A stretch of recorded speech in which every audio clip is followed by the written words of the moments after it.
Hey guys, what's up? This is Shirt Talking. Welcome back to my channel. Today video is about the Seeker's Path. This is one of the new events that just got released. And I just made a lot of research to try to explain a lot of things on this event and how can you farm it better. Well, the Seeker's Path is a very easy to clear, at least for those that are already invested on the game. It's very fast, you can play as soon as you want. Do not feel obligated to do this event because the rewards are good, but they are not groundbreaking. So decide if it's what you want after farming so many treasure maps. I know that you may be tired, but if you think that this is a good moment for you to keep the farming going, well, you have to watch this video because I have lots of hints for you. First of all, the Seeker's Path is a simple event where you face Azura multiple times. This is a boss from one of the Romancing SaGa games that was kind of a meme or a joke that he was the best enemy for you to learn new skills because he has a very high spark rate, and this is why they made this event. This is just a reference to the original game. And so you see, it's also one of the best places for you to learn skills and spells again here on this game as well, and I will explain why. And we also try to fast clear as soon as possible, because you can also save time by fast clearing. But fast clearing is not the only way to take advantage of this event. Well, this was the first image, let's just go to the second.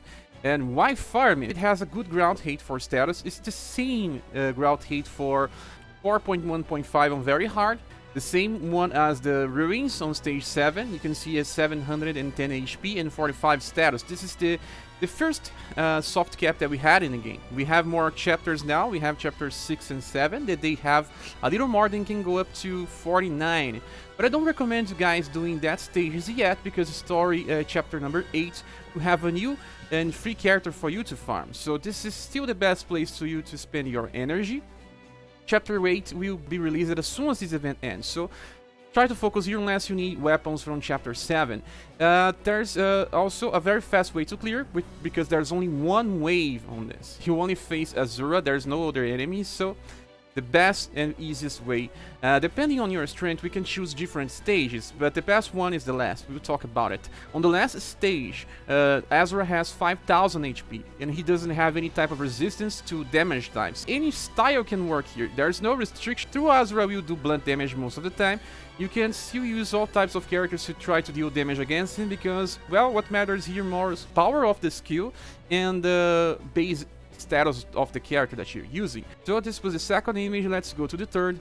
Use it to learn skills and spells. Because there is a very high spark, bringing characters that you didn't learn some skills and spells will be very fast. You can use a lot of your characters that you're thinking about summoning in the future, like there are characters right now that do not have any SS style, but they will have in the future. And now is the perfect time for you to just learn all the spells in this game, if you want to. You're not obligated. So next image, let's go to the fourth. And the fourth image is about clearing fast. We talk about clearing fast and then we talk about other ways of clearing. On the last stage we will face 5 enemies. There are 5 copies of Azura. And in order to clear it fast, you will need AoE damage. That's the best and easiest way, because AoE damage will hit all 5 copies of Azura, and meaning that you can clear the stage with 1 or 2 or even 3 AoE damage dealers. The problem is that this Azura has a lot of agility. He can get the upper hand and attack you before you attack him. So you have to choose well when deciding which characters you want to bring here. Martial artists are the best here because they have Seismic Palm, and Seismic Palm works pretty well, especially with the speculation formation that will get then even more agility. But the first strategy I'll be talking is just bringing AoE damage to clear fast and bringing together some other characters just to get status. They won't be useful here, only the 2 ones that will be doing damage. So now let's just talk about the next image. On the left image you can see all the styles that we have in the game that has some sort of AoE damage. That includes column, rows, full AoE. For stage number 5, the best will be just full AoE. If you want to do stage number 4, sometimes using columns and rows will be okay. So let's just start with the stage number 5, and I'll be explaining the first squad that I can use here. And this is the first one. I'm using 2 characters that will bring crazy damage. I have Azami, she's not maxed, but she has more than 6000 CP. She has 102 agility. And then I have Cat. This Cat is not the one that brings more damage. You can also bring SS Cat. That doesn't really matter. But just a reminder here, Punishing Palm starts with 11 11 BP cost. You have to awaken it at least once. It's very easy to awaken at least once, and then you'll get reduced to 10 BP. And with 10 BP, you'll be able to just unleash this powerful attack if you're using Azami or any other martial artist that has access to Punishing Palm, and it will open all possibilities. If you use 2 Punishing Palm, it should be enough. You see, I also have Punishing Palm with this cat, but she learned it from her SS style. Same thing, I have to awaken it once. So let's just start with this. I'm using Speculation, and I'll explain why, because Speculation increases both agility and STR, and that means that Azami will do crazy damage on the front lines.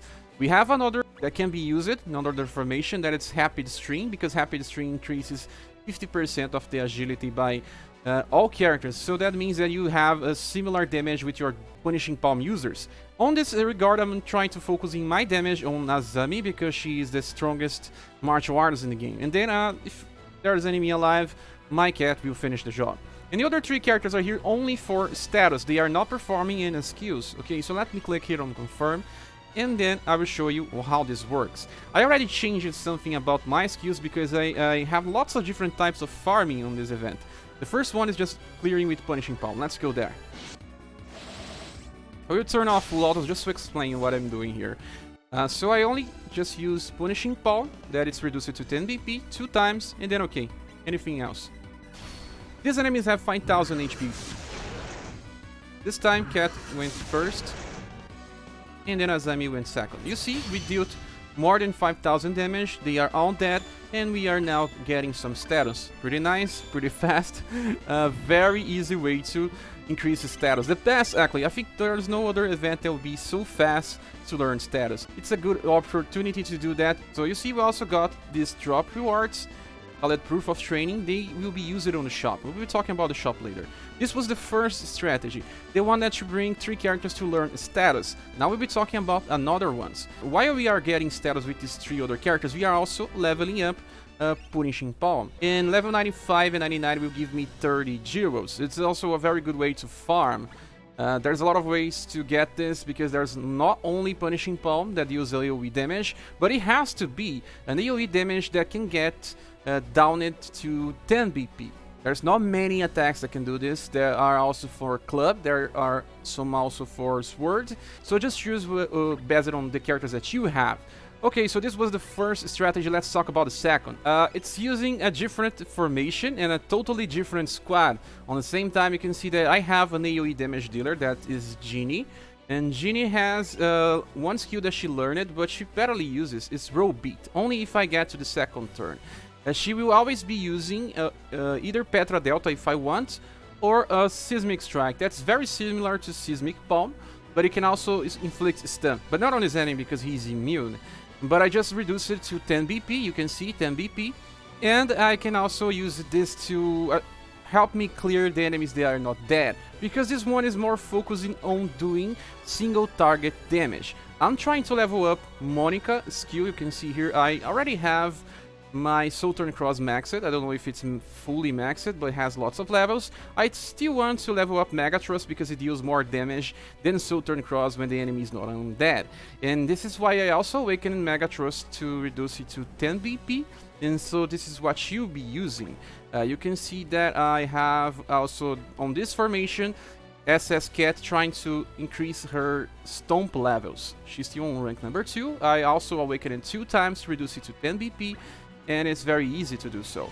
I also have this Always. I can train Sky Drive now that I awaken it 2 times, but I can also awaken Crimson Slash if this is what I want. Lastly, we have Rouge. On this setup, he's trying to increase Poisonous Blow level. Only on rank number 16, I can get this increased and get more gyros as well. And now the last most important thing is the formation. I'm using Rapid String right now, because Rapid String can increase my agility by 50%. And that is only for me to attack first before the enemy, because like I said, they are very fast. I can click here on back and I'll show you the agility levels with my Genie, Monica and Cat. And without this formation, they were not attacking first. Even with 73 agility, she was not attacking first. So okay, let's just try to run this setup now to see how it goes. Okay, so I will just leave full auto. You guys will see what happens. Cat will always kill one enemy. Rank up, this is what I want. Mega Thrust always kills enemies. Poison Blow doesn't kill, but I will kill because of Seismic Strike. That is only if the enemy was still alive. So you can see on this time, because my Awe attacked the same enemy that my Rouge did, there are 2 enemies alive. But not for long.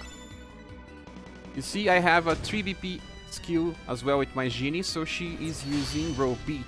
If Cat had a 3 BP as well, I will be leveling up it on same time. So you see, very nice, because we can level up skills on this formation.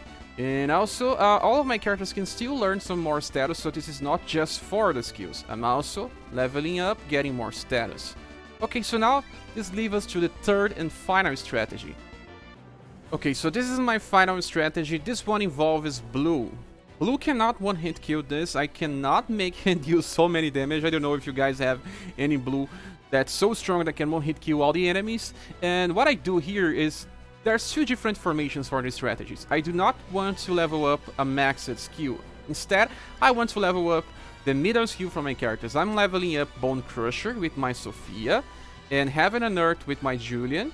Let's see the next one. Roundabout with my Mikhail, and lastly, Empty Blade with my Grey. And what happens here is that if I'm using this formation, let me show you guys. This one is called Dragon Stance. Dragon Stance is okay because it increases the agility and the intelligence for the first member of your squad. Maybe choosing well here will make all your characters attack first as well. This is the formation that I use the most. There's a variation of this one. This other variation uses Seer Focus instead of Dragon Stance. With Seer Focus you have more damage but less agility. You see, agility is decreased by 50%, but you have 50% increase on the intelligence. You have to use 2 openers that have agility increased, the number 2 and number 3, they will attack first. And you can also use some area of attacks. And what will happen, and Blue will kill all waves, because he will be the last one to attack, but will finish everything. But the problem with this formation is that some of your characters may die if they do not attack first. Even if your characters die, he can still finish this wave with only 1 attack, because increased intelligence will help you get everyone killed, okay? So this is the other variation. So let's just use this one that I was using already. That is Dragon Stance. So you guys can see what happens. And let's start battle. Okay, I can also leave on full auto and you see what happens. Probably Blue will open. No, it's because Julian has very high agility. You see that he deals only half the HP of the enemy. And now the other characters will finish them off. This may happen, but you're still safe. See? Now we are on the second turn, and any one of my characters will finish this off. Cool. So this formation is for people that have a very strong Blue and wants to develop some middle end skills, not the last one. Because the last one, I think the other formation is more interesting. So this is all that I have to teach. There's another formation, but I don't think it's so good. Let me show you. Here, let's talk about Amazon Raid. This formation works better with people that uses swords, spears, and axes, but they may end up dying before attacking. It will depend on the agility of your characters. I am not using this, but you can play with. So okay, we talked about all these strategies. Let's see another image.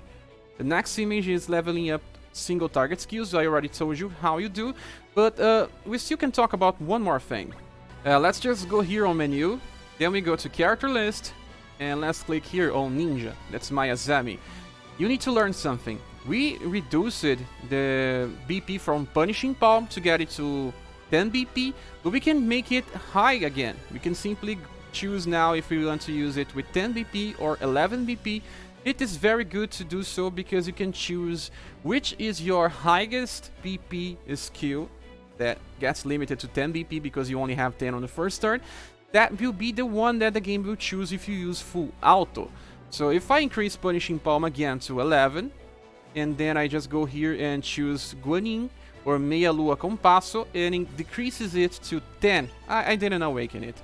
But you can understand that the game will choose this skill that has 10 BP because Punishing Palm is not available. Or else, you can also level up Evil Crush if you want, because Evil Crush is 9 BP. If all of your other skills past this one are higher than 10, the game will always choose Evil Crush first, and that means that you can level this up. So knowing the skill that the game will choose will help you decide which skill you want to level up. Okay, so now let's just give a look on the next image. The next image is about the event shop. By clicking on next change, you'll see a list of lots of items that you can get. They are basically only 3 different items, but you can get them just so many times that, guys, you will know what grinding is. You see that we have this number of stamina potions and instant expedition tickets and silver pieces. But once you get all of them, it will restock. So you can purchase it again and again and again and again. And even now, I don't think people know what's the limit. So if you are enjoying this grinding, you can keep purchasing stamina potions using the limited time stamina potions that we have now. Purchasing more stamina potions, then you can get later silver pieces, maybe to get your ass Rouge maxed, because he's a very good character, or whatever style character that you want. And the last thing is, let's just talk about the drop rates. By looking on the left side of the screen, you see that there are different values for drop. It starts on 20 of these medals, and you can get up to 100 depending on your luck. So it will vary by a lot.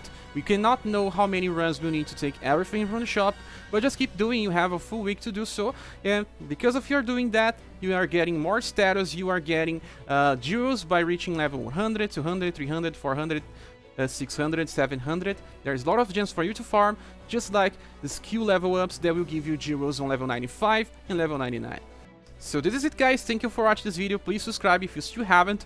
You can help this channel by using either the Patreon, PayPal, or Coffee button here in the description, so we can release even more videos about romancing SaGa universe, and we see each other on the next video. Bye!